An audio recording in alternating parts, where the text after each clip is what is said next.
पहले के समय में जब शिक्षा की बात आती थी तो माँ बाप को लगता था कि बेटे को पढ़ाना चाहिए। अपने लिमिटेड संसाधन से भी उनको लगता था कि इतने ही स्थिति है, चलो बच्चा पढ़ेगा तो कुछ कमाएगा।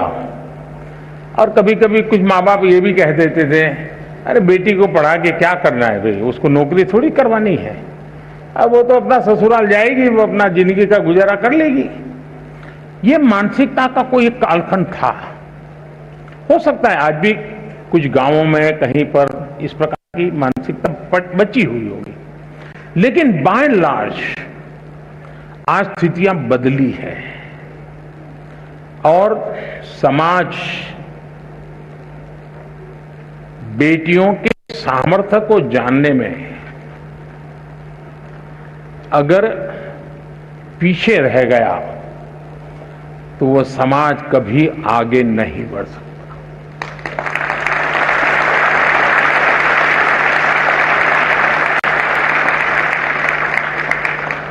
कभी कभी तो आपने ऐसे परिवार देखे होंगे जहां पर ये कहते होंगे भाई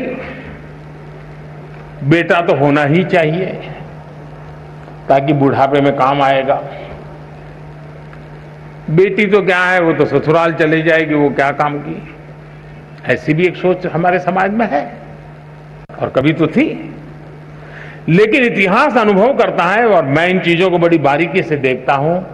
मैंने ऐसी कई बेटियां देखी है जिन्होंने मां बाप की इकलौती बेटी, मां बाप के सुख और उनके बुढ़ापे की चिंता के लिए खुद ने शादी नहीं की और मां बाप की सेवा में जिंदगी खपा दी, जो बेटा नहीं कर सकता, ये बेटियों ने किया है।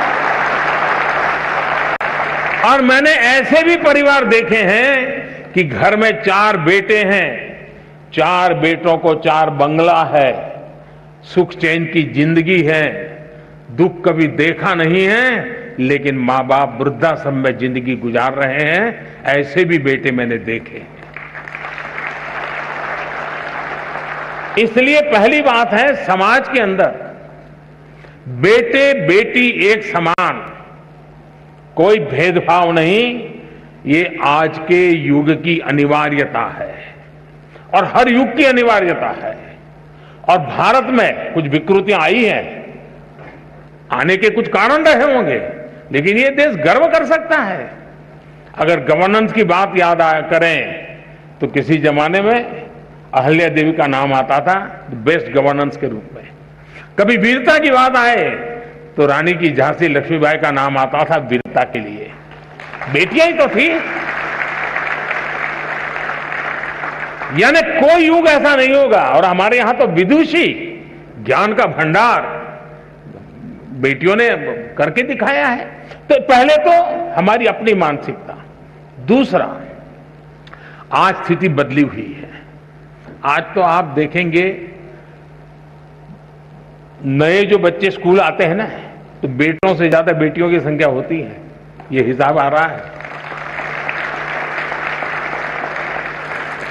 आज जो बेटियों के एस्पिरेशंस हैं, आकांक्षाएं हैं, वो कुछ कर गुजरने का जो जज्बा है, शायद कोई भी हिंदुस्तानी गर्व करे ऐसा है। और उसको हमने अवसर देना चाहिए और अवसर हमने इंस्टीट्यूशनलाइज करना चाहिए। कोई एक परिवार अपने तरीके से कर ले ऐसा नहीं। जैसे आपने देखा होगा खेलकूद में, आज खेलकूद में किसी भी स्तर का खेल चलता होगा, भारत की बेटियां हर जगह पे कहीं न कहीं अपना नाम रोशन कर रही है। विज्ञान का क्षेत्र देखिए, इतने बड़े बड़े अचीवमेंट विज्ञान के आते हैं, तो देखोगे तो उसमें आधे से अधिक तो हमारी बेटियों ने कुछ न कुछ पराक्रम किया होता है विज्ञान के क्षेत्र में। आप 10वीं 12वीं के रिजल्ट देख लीजिए, बेटों से ज्यादा बेटियां ज्यादा मार्क्स लाती है, पढ़ने की पास होने वाली की संख्या बेटियों की ज्यादा होती है। तो आज हर परिवार के लिए बेटी एक बहुत बड़ी एसेट बन गई है, बहुत बड़ा परिवार की शक्ति बन गई है। और ये बदलाव अच्छा है। ये बदलाव जितना ज्यादा होगा उतना लाभ होगा। अब आप देखिए, तो गुजरात से ही हैं जिन्होंने सवाल पूछा है, गुजरात में जैसे पंचायती राज व्यवस्था, अच्छी पंचायती राज व्यवस्था है, 50% इलेक्टेड बहनें हैं, कानूनन व्यवस्था है कि 50%, लेकिन एक्चुअली चुनाव के बाद स्थिति ये बनती है कि चुनी हुई महिलाओं की संख्या 53%, 54%, 55% है। अरे वो अपने रिजर्व सीट से तो जीती है, लेकिन वो सामान्य सीट से भी जीत करके 55% तक कभी कभी जाता है और पुरुष 45% पे आ जाते हैं। इसका मतलब समाज का भी माताओं बहनों पर विश्वास बढ़ा है, तभी तो जाकर के वो जनप्रतिनिधि बनकर के आते हैं। जब आज हम आजादी का अमृत महोत्सव मना रहे हैं, आज हिंदुस्तान की पार्लियामेंट में सबसे ज्यादा, आज तक के कालखंड की सबसे ज्यादा विमेन एमपी है।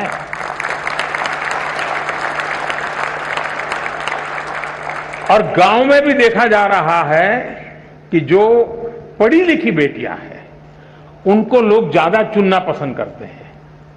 भले वो 5वीं हैं तो 7वीं वाली बच्ची को, बहन को चुनाव में जीतने के पसंद, 7 के सामने कोई 11वीं वाली है तो उसको पसंद करेंगे। यानी समाज में भी शिक्षा के प्रति सम्मान का भाव हर स्तर पर नजर आ रहा है। आज आप एजुकेशन फील्ड देख लीजिए, शायद कभी न कभी तो पुरुषों की तरफ से मांग आने की संभावना है।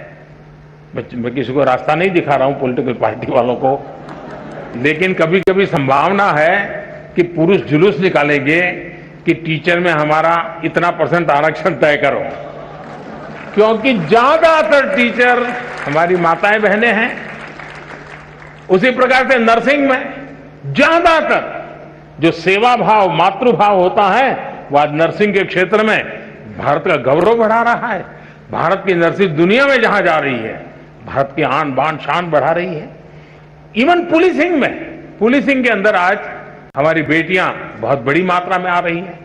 अब तो हमने एनसीसी में बेटियां, सैनिक स्कूल में बेटियां, आर्मी में बेटियां, जीवन के हर क्षेत्र में, और ये सारी चीजें इंस्टीट्यूशनलाइज हो रही है। और मुझे समाज से भी यही आग्रह है कि आप बेटे बेटी में कोई अंतर मत कीजिए, दोनों को समान अवसर दीजिए। और मैं कहता हूं शायद समान इन्वेस्टमेंट से ही, समान अवसर से ही अगर बेटा 19 करेगा तो बेटी 20 करेगी।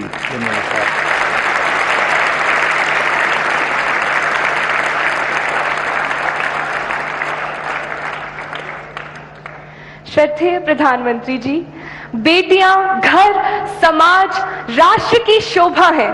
उनकी आकांक्षाओं को आपकी प्रेरणा से नई उड़ान मिली है। आपका धन्यवाद। Honorable Prime Minister Sir, we are privileged and blessed to have received first-hand insights and inspiration from you today. Keeping in mind your valuable time, I now invite the 2 final questions. Dumpala Pavitra Rao, a class 12 student from Kendriya Vidyalaya Sector 8, R.K. Puram, New Delhi, is curious to know the answer to her question. Pavitra Rao, kindly ask your question.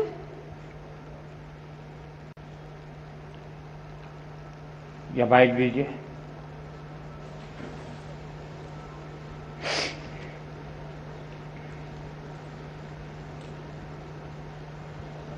नमस्कार प्रधानमंत्री जी, मैं पवित्रा राव केंद्रीय विद्यालय sector 8 Ramakrishnapuram नई दिल्ली में 12वीं कक्षा की हूँ।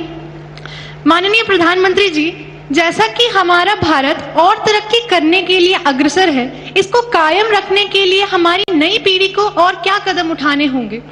आपके मार्गदर्शन से भारत स्वच्छ तो हुआ ही है, और आने वाली पीढ़ी इसके पर्यावरण संरक्षण में और क्या योगदान दे?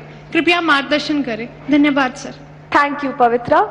मान्यवर, नई दिल्ली से 11वीं कक्षा के छात्र चैतन्य लेले अपने मन में उठने वाले इसी प्रकार के एक अन्य प्रश्न का समाधान चाहते हैं। चैतन्य, कृपया अपना प्रश्न पूछिए। प्रणाम माननीय प्रधानमंत्री जी, मेरा नाम चैतन्य है। मैं कक्षा 11वीं का डीएवी विद्यालय का छात्र हूँ। मेरा आपसे प्रश्न यह है कि हम अपने पर्यावरण को स्वच्छ और बेहतर कैसे बना सकते हैं? धन्यवाद। धन्यवाद चैतन्य।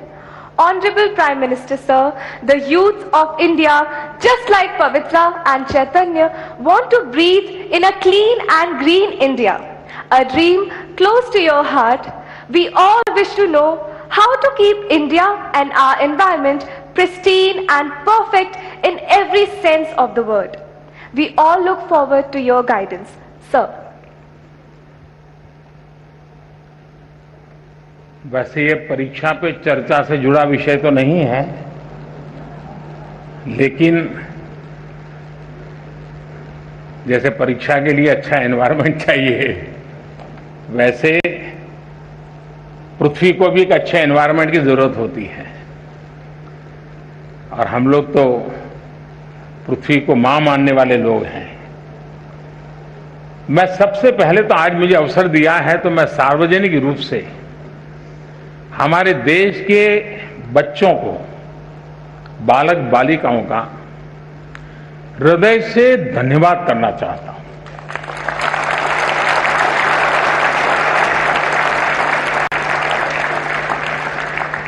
और मैं अनुभव करता हूं कि मैं प्रधानमंत्री बनने के बाद पहली बार जब 15 अगस्त को लाल किले से भाषण कर रहा था, तो मेरे भाषण के बाद ज्यादातर लोगों ने सवालिया निशान लगा डाले थे कि ठीक है, मोदी जी ने कह तो दिया, लेकिन हो सकता है क्या। और उस समय मैंने स्वच्छता की बात कही थी। थोड़ा ये भी अचरज था कि देश का प्रधानमंत्री, ये तो जगह ऐसी है कि वहां स्पेस की बात करनी चाहिए, विदेश नीति की बात करनी चाहिए, सैन्य शक्ति की बात करनी चाहिए। ये आदमी कैसा है, स्वच्छता की बात कर रहा है। कईयों को आश्चर्य हुआ था। लेकिन जो भी आशंकाएं व्यक्त की गई थी, उन सबको गलत सिद्ध करने का काम अगर किसी ने किया हो, या स्वच्छता के मेरे भावना को चार चांद लगाने का अगर किसी ने काम किया हो, तो वो मेरे देश के बालक बालिकाओं ने किया है।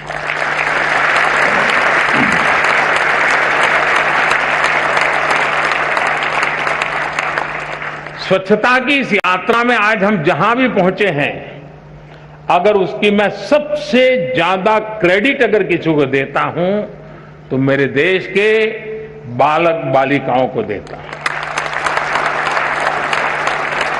मैंने ऐसे सैकड़ों प्रसंग सुने हैं जहां 5-5, 6-6 साल के बच्चों ने अपने दादा दादी, नाना नानी को टोका है दिन में 10 बार कि इधर मत डालो, मोदी जी ने मना किया है, इधर मत फेंको, मोदी जी को अच्छा नहीं लगेगा। ये बहुत बड़ी ताकत है।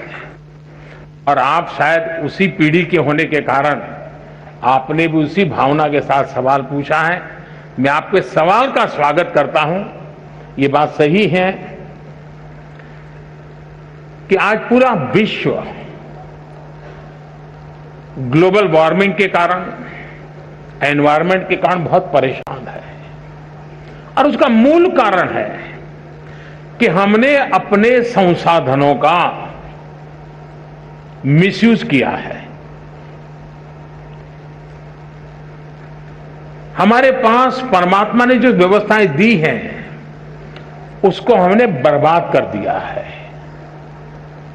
अब हमारा दायित्व है, अगर आज मैं पानी पी रहा हूं या मेरा भाग्य में पानी है, आज अगर मैं कहीं नदी देख पा रहा हूं, आज अगर मैं किसी पेड़ की छाया में खड़ा हूं, तो उसमें मेरा कोई कंट्रीब्यूशन नहीं है। ये मेरे पूर्वजों ने मेरे लिए छोड़ा हुआ है।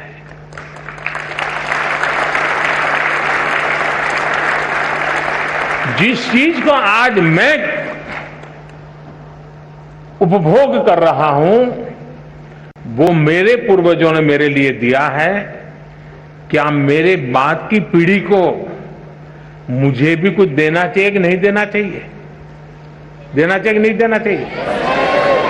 अगर मैं बचाऊंगा नहीं तो दूंगा क्या?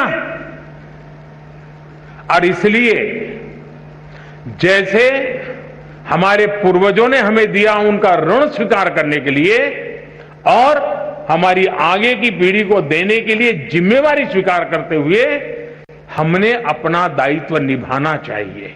ये हमारा कर्तव्य है। अब ये कोई सरकारी कार्यक्रम से सफल नहीं होता है। जैसे मान लीजिए मैं कहता हूं कि भाई सिंगल यूज प्लास्टिक, इससे बचना चाहिए, लेकिन हमारे ही परिवार में भाषण भी हम करते हो सिंगल यूज प्लास्टिक से बचना चाहिए, लेकिन शादी का कार्ड अगर हम किसी ने का आता है घर में देखते हैं तो उस पर एक प्लास्टिक का बहुत सुंदर रैपर करके आता है, हम निकाल करके फेंक देते हैं। अब ये हम जो सोचते हैं उसके विपरीत है। तो सहज स्वभाव कैसे बने? कम से कम मेरे परिवार में मैं सिंगल यूज प्लास्टिक बिल्कुल हमारे घर में उपयोग नहीं करने दूंगा।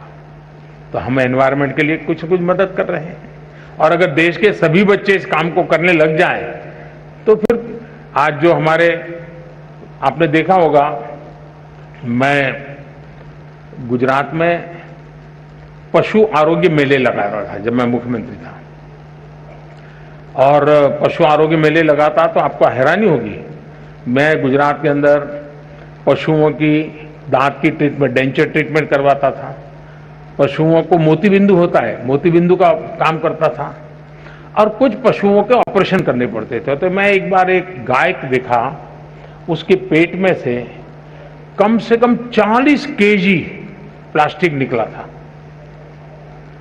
अब ये मानवता के विरुद्ध का काम है। अगर ये हमारे अंदर संवेदना पैदा होती है कि मुझे तो अच्छा लगता है, चलो भाई हल्की फुल्की थैली है लेकर के जाना अच्छा लगता है और फिर फेंक देता हूं, हमें अब यूज एंड थ्रो उस कल्चर से बचना पड़ेगा, और हमें रीयूज, रिसाइकल, और ये भारत में कोई नयापन नहीं है, ये हमारे यहां तो सालों से परिवार में आदत रही हुई है। हम जितना ज्यादा संसाधनों का उपयोग करेंगे हम पर्यावरण को बर्बाद करेंगे। हम जितने संसाधनों का ऑप्टिमम यूटिलाइजेशन करेंगे हम पर्यावरण की रक्षा। अब आज देखिए हमारे इलेक्ट्रॉनिक गैजेट्स, ये भी पर्यावरण के लिए एक संकट बनते जा रहे हैं। आपने देखा होगा भारत सरकार ने अभी स्क्रैप पॉलिसी निकाली हुई, ताकि जो पुरानी गाड़ियां हैं जो प्रदूषण पैदा करती है उनको खत्म करो, उसमें से भी कुछ कमाई करो और नई गाड़ी लाओ। उस दिशा में एक बहुत बड़ी मात्रा में काम चलने वाला है। उसी प्रकार से हम जानते हैं पानी का क्या महत्व है, पौधे का क्या महत्व है, प्रकृति का क्या महत्व है, हम उसके प्रति सेंसिटिव है क्या, और ये सहज स्वभाव बनाना चाहिए। अगर ये स्वभाव बनना है, आपने देखा होगा COP26 में मैंने एक विषय रखा था, यूके में कॉन्फ्रेंस हुई थी दुनिया की, और मैंने कहा था उसमें कि लाइफस्टाइल इज ए प्रॉब्लम, हमारी जो लाइफस्टाइल है, और इसलिए कहा कि एक मिशन लाइफ की आवश्यकता है। और मैंने मिशन लाइफ के लिए वहां शब्द तय किया था कि lifestyle for environment, life, LIFE।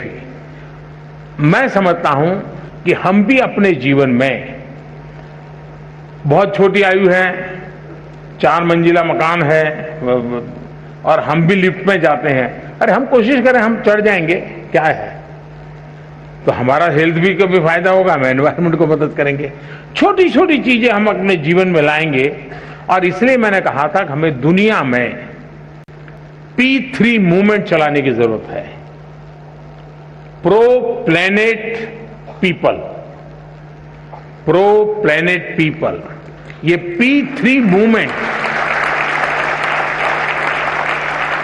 उससे से ज्यादा लोग जुड़े और कॉन्शियस रहकर के इसको प्रयास करेंगे तो मैं समझता हूं कि हम चीजों को लाभ करेंगे। दूसरा,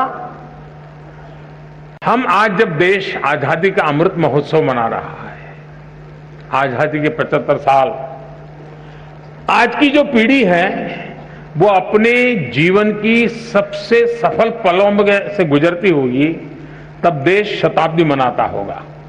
मतलब ये 25 साल आपकी जिंदगी का है, आपके लिए हैं।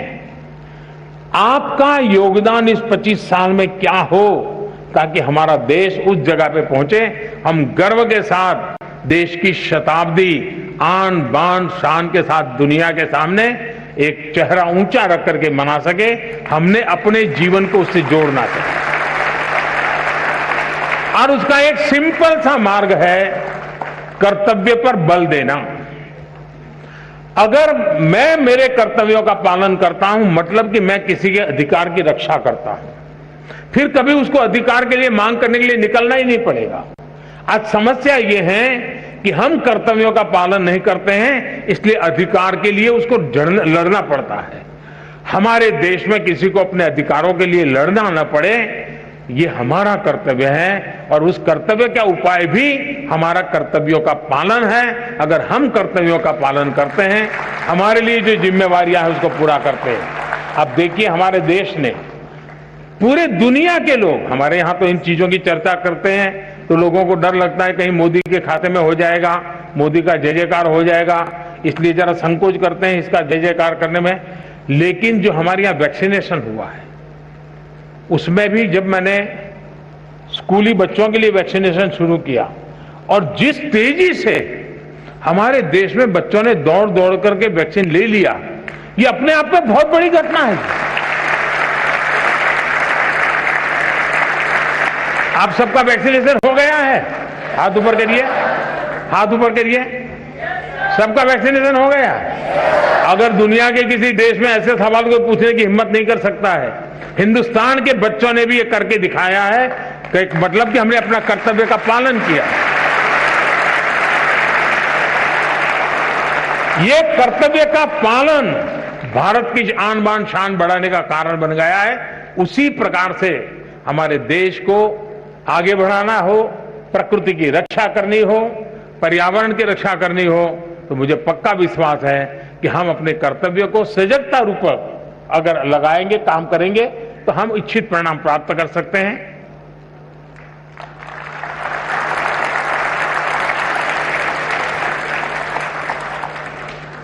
प्रधानमंत्री जी द्वारा परीक्षा पे चर्चा 2022 ने हमारे जैसे करोड़ों बच्चों, शिक्षकों, अभिभावकों की बेचैनी को उत्साह, उमंग एवं सफलता की ललक में बदल दिया।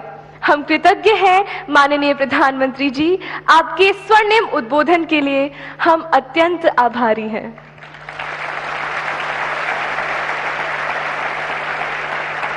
This brings us to the end of this splendid morning of inspiration and encouragement, of moments that will forever stay etched in our reminiscences. We express our heartfelt gratitude and thanks to Honorable Prime Minister Shri Narendra Modi ji for having spared his valuable time to be here with us and for inspiring us with his magnetic persona. Thank you so much, sir. आप सब, आपके announcer आ जाए यहां, सारे सबको बुला लीजिए। कुछ इधर आ जाए, कुछ इधर आ जाए। देखिए, आज मैं सबसे पहले तो इनको बधाई देना चाहता हूं। इन सब ने इतने बढ़िया तरीके से इन सारी चीजों को कंडक्ट किया है, कहीं पर भी आत्मविश्वास की कमी नजर नहीं आई।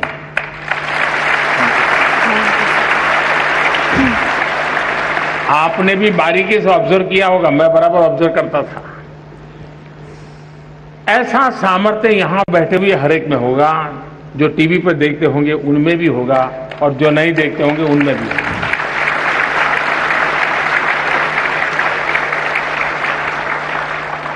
जीवन में जो सवाल के दायरे में नहीं है, लेकिन मैं जरूर कहना चाहूंगा कि हम सचमुच में जीवन में आनंद की अनुभूति करनी है तो अपने आप को एक क्वालिटी विकसित करने का प्रयास करना चाहिए। अगर उस विधा को हम डेवलप करेंगे तो आप हमेशा आनंदित रहेंगे, और वो है गुणों के पुजारी बनना। किसी में भी हम गुण देखते हैं, क्वालिटी देखते हैं, तो हम उसके पुजारी बनते हैं।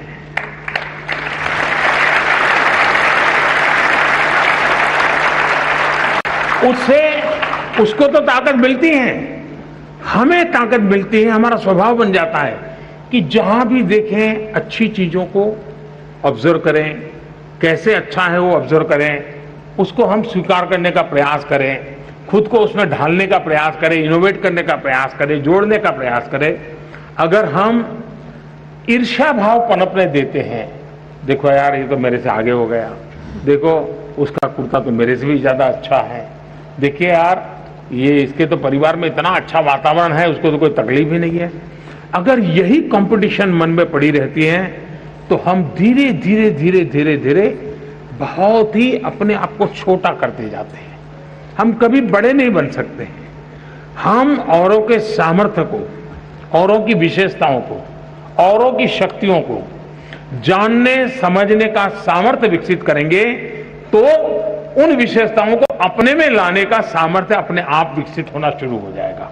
और इसलिए मैं अपनी जिंदगी में सफल होने के लिए आप सबसे आग्रह करूंगा कि जीवन में जहां भी मौका मिले, जो विशेष है, जो अच्छा है, जो सामर्थ्यवान है, उसके प्रति आपका झुकाव होना चाहिए, उसको जानने का, समझने का, स्वीकार करने का बहुत ही उम्दा मन होना चाहिए।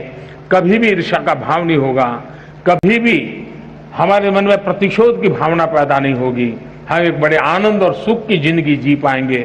इसी एक अपेक्षा के साथ मैं फिर एक बार आप सबका बहुत बहुत अभिनंदन करता हूं, सभी विद्यार्थियों का अभिनंदन करता हूं और मैं शिक्षा विभाग का अभिनंदन करता हूं कि इतना शानदार कार्यक्रम आप सबने योजना की और आप सब नौजवानों से मुझे मिलने का मौका मिला। कुछ लोगों को लगता होगा कि मोदी परीक्षा की चर्चा क्यों करते हैं, एग्जाम्स में तो ठीक है, टीचर ने बहुत कुछ समझा दिया होगा, आपका लाभ होता है कि नहीं होता है मुझे मालूम नहीं है, मेरा लाभ होता है। मेरा लाभ ये होता है कि जब मैं आपके बीच में आता हूं तो मैं 50 साल छोटा हो जाता हूं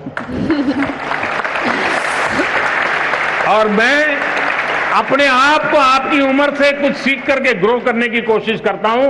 यानी मेरी पीढ़ी नहीं बदलती है, मैं आपके साथ जुड़ने के कारण हमेशा आपके मन को समझता हूं, आपकी आशा आकांक्षाओं को समझता हूं, मेरी जिंदगी को उसमें ढालने की कोशिश करता हूं और इसलिए ये कार्यक्रम मुझे बनाने में काम आ रहा है, मेरे सामर्थ्य को बढ़ाने में काम आ रहा है और इसलिए मैं आपके बीच आता हूं। मुझे आज अपने को ढालने के लिए, अपने को घड़ने के लिए, खुद को कुछ सीखने के लिए आप सबने समय दिया, इसलिए मैं आपका आभारी हूं। बहुत बहुत धन्यवाद। क्या नाम आपका? ग्रेसी सिंह राठौर। कहां से हो? सब बरेली। जिया श्रीवास्तव सर। जिया श्रीवास्तव। देवांग ब्रिजवासी। कहां से हो? Nainital, GNV Nainital.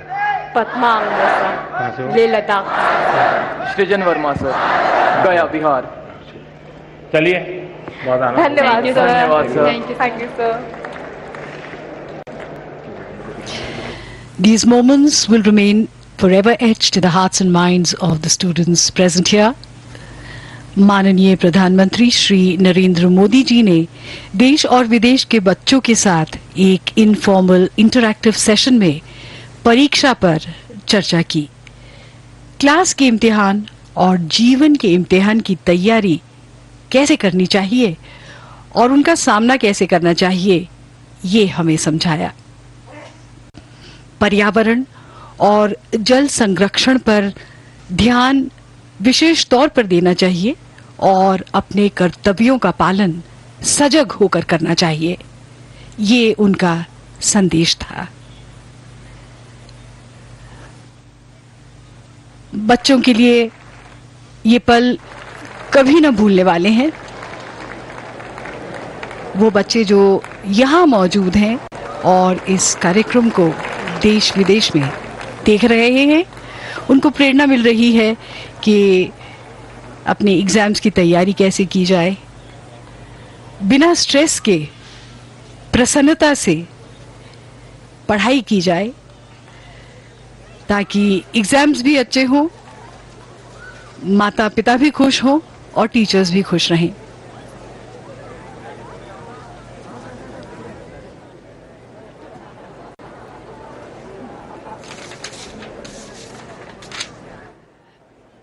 This is young Vaibhav Kanojia of Kendriya Vidyalaya Janakpuri who asked his questions looking for motivation from the Honorable Prime Minister.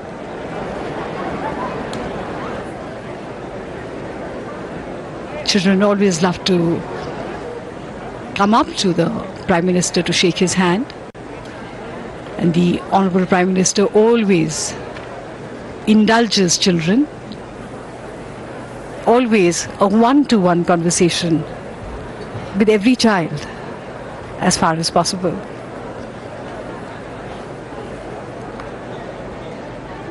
Children of special talent, special abilities,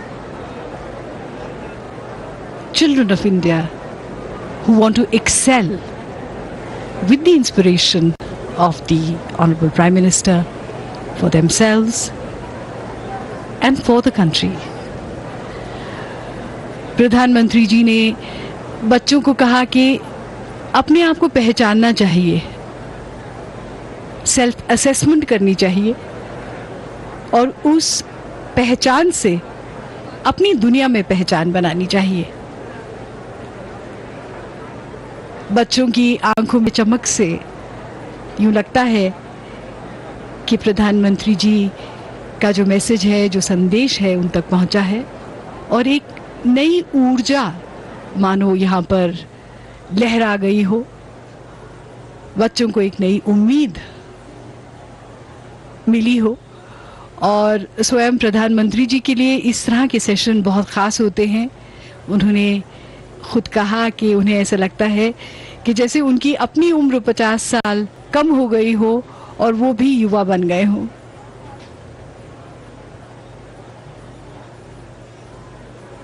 The youth, the energy, the enthusiasm of students, of the children of India is always so inspiring.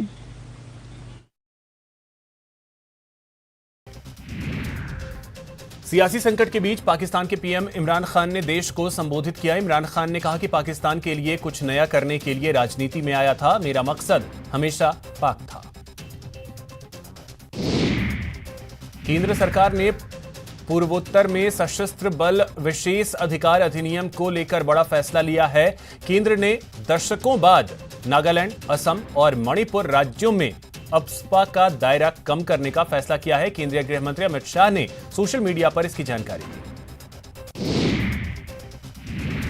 Congress अध्यक्ष सोनिया गांधी ने लोकसभा में मोदी सरकार पर जमकर हमला बोला। सोनिया मोदी सरकार पर मनरेगा को कमजोर करने का आरोप सोनिया ने आरोप लगाया। राहुल गांधी और कांग्रेस सांसदों ने पेट्रोल, डीजल, रसोई गैस की कीमतों में बढ़ोतरी के खिलाफ संसद परिसर में धरना दिया। राहुल ने भारत में पेट्रोल, डीजल की कीमतों को लेकर पड़ोसी देशों से तुलना की। केंद्रीय मंत्री मुख्तार अब्बास नकवी ने बढ़ती महंगाई के लिए सप्लाई चेन और युद्ध को जिम्मेदार ठहराया। उन्होंने कहा कि महंगाई सप्लाई चेन और युद्ध की वजह से बढ़ी है। इसके साथ ही नकवी ने कांग्रेस नेता राहुल गांधी पर तंज भी कसा। राज्यसभा से आज 72 सदस्य रिटायर हो गए। उनके फेयरवेल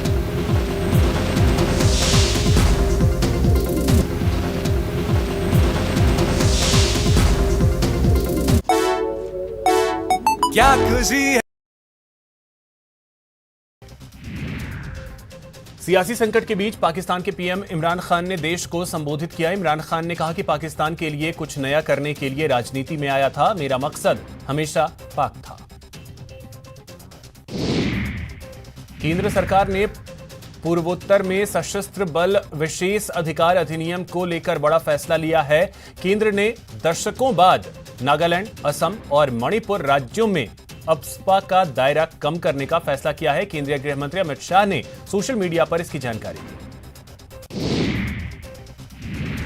कांग्रेस अध्यक्ष सोनिया गांधी ने लोकसभा में मोदी सरकार पर जमकर हमला बोला। सोनिया मोदी सरकार पर मनरेगा को कमजोर करने का सोनिया ने आरोप लगाया। राहुल गांधी और कांग्रेस सांसदों ने पेट्रोल, डीजल, रसोई गैस की कीमतों में बढ़ोतरी के खिलाफ संसद परिसर में धरना दिया। राहुल ने भारत में पेट्रोल, डीजल की कीमतों को लेकर पड़ोसी देशों से तुलना की। केंद्रीय मंत्री मुख्तार अब्बास नकवी ने बढ़ती महंगाई के लिए सप्लाई चेन और युद्ध को जिम्मेदार ठहराया। उन्होंने कहा कि महंगाई सप्लाई चेन और युद्ध की वजह से बढ़ी है। इसके साथ ही नकवी ने कांग्रेस नेता राहुल गांधी पर तंज भी कसा। राज्यसभा से आज 72 सदस्य रिटायर हो गए। उनके फेयरवेल पर पीएम नरेंद्र मोदी ने राज्यसभा में कहा, हमारे राज्यसभा सदस्यों के पास काफी अनुभव है। कई बार अनुभव की ताकत अकादमिक ज्ञान से ज्यादा होती है। लोकसभा में आज भी Dausa lady doctor suicide case की गूंज सुनाई दी। दौसा की बीजेपी सांसद जसकौर मीणा ने संसद में राजस्थान सरकार को घेरा और जिम्मेदारों के खिलाफ सख्त कार्रवाई की मांग की।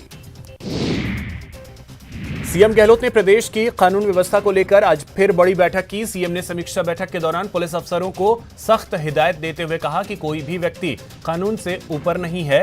पीड़ित को न्याय दिलाना पुलिस का पहला कर्तव्य होना चाहिए।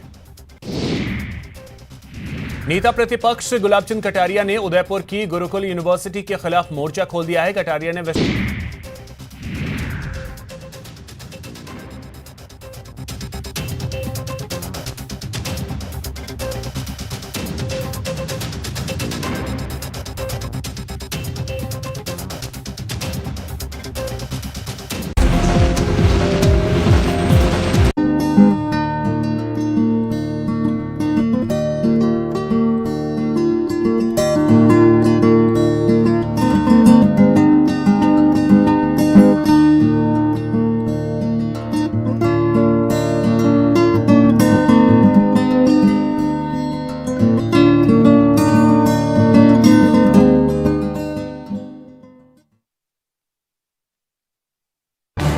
इस न्यूज हेडलाइंस के प्रायोजक पेट सफा आयुर्वेदिक जूस, पेट सफा हर रोग दफा।